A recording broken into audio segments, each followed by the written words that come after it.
estimated that 20% of all private boats in marinas never leave the dock.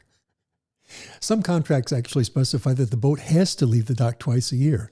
So the owners of many of these unused boats, they bought the boat without the plan, the energy, or the money to actually go somewhere. They satisficed themselves. Strategic plan failure is similar. You've probably been to retreats of several days in length to create the strategic plan, and those statements that were argued and discussed, negotiated and nuanced, they now reside on the president's shelf. And most of us have forgotten the 1 year, 3 year, 5 year goals by the time we review the plan again. We knew that we needed a plan, so we satisficed. What is satisficing? Satisficing means to make something not great, but satisfactory. For example, staff need a good chair. Don't you agree? Staff are going to complain about the absence of a good chair to sit while they work. Their productivity will suffer until they're given a good chair. If the struggle goes on long enough, they might even quit over the lack of a chair. But no one does better work just because they were given a Herman Miller chair. But satisficing gives them an adequate chair with comfort and sturdiness for their job. So satisficing is those conditions and actions that are necessary to keep everything going smoothly, to keep all the parties okay. It's just that it does not move your company ahead. Fixing the holes in the boat so that it doesn't sink, it's important, but it's not the same as setting off for your Caribbean adventure. You're still at the dock. So when does satisficing doom strategic planning? Let's assume that you have a good strategic plan to build a community center in 5 years. And your first year goal is to choose the location and type of financing. Your 3-month priority is to meet with 3 realtors and 12 banks, and your weekly smart action this week is to spend an afternoon with one bank, 1 realtor, and 2 follow-ups.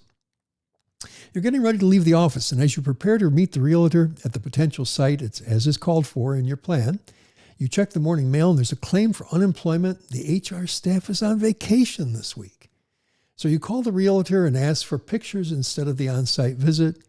You've just satisficed. It was necessary, so I'm not saying that satisficing is never unnecessary. No company can ignore unemployment claims and the many other issues that arise in the work week. We all face satisficing issues next week that we did not expect. But your job is more than satisficing. And it's easy to consume your work week with satisficing activities. And it's like checking the boat motor, checking the electronics, buying the stores, getting the gas, and never leaving the dock. How can you protect the strategic plan? Here's some ideas. Avoid your temptations. Strategic plans are not tried and found wanting. Strategic plans are found hard and not tried. And satisficing activities are usually the culprit. They're easier than our real strategic plan work.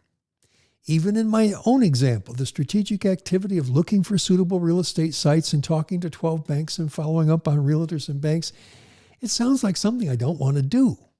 The unemployment claim is far easier to tackle, and even better, it burns up at least an hour. Another idea, arrange your management team. If you don't have clear delegation for all of the critical core areas of your company, all the functions, then all the responsibility easily flips back to the executive director, CEO. If your title is really the chief satisficer, throw away your strategic plan. You cannot lead in both areas. And sometimes in my own company, I feel guilty as I see people working hard, and I've saved time today for reading and reflection. I wonder if people think that I'm not working hard enough as I take 2 board members to lunch on Tuesday. They're not taking people to lunch. I don't take any sales calls normally at work, and I only get involved with clients after the manager of that program has tried to solve the problem. The fact is that I need to protect my time to accomplish strategic plan. I was not hired to be the chief satisficer. I have to do it once in a while, but it cannot consume my week. Another idea, push back on government. Contract administrators love to add activities and inspections ad nauseum. They don't have enough to do. They really don't want you to think because they want rigorous satisficing.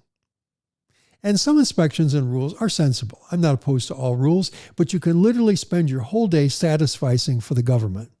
And they'll love it. Because actually, it's a headache when you come up with plans that are not in their rule books, even if it makes their program better and more effective. That's when they have to negotiate with you and think about the whole thing and check the rules twice. They would just be far happier if you'd Satisfice. So work with your team to improve your processes, make them flawless, meet their demands, and also it gives you time to claw back that would be otherwise wasted on Satisficing. With staff, they need to be satisfied, and salient. How are you treating your top talent? Fair or generous pay, that's the start. It satisfies, and it's very important. Paying 20% below market for staff may seem shrewd, but it's not a strategy. Remember, if they don't get what they think is fair, you got real problems. On the other hand, if the job has a fair pay of $50,000, then paying a staff member $100,000 does not double their passion. The satisfaction comes when the job description gives them a challenge that they enjoy.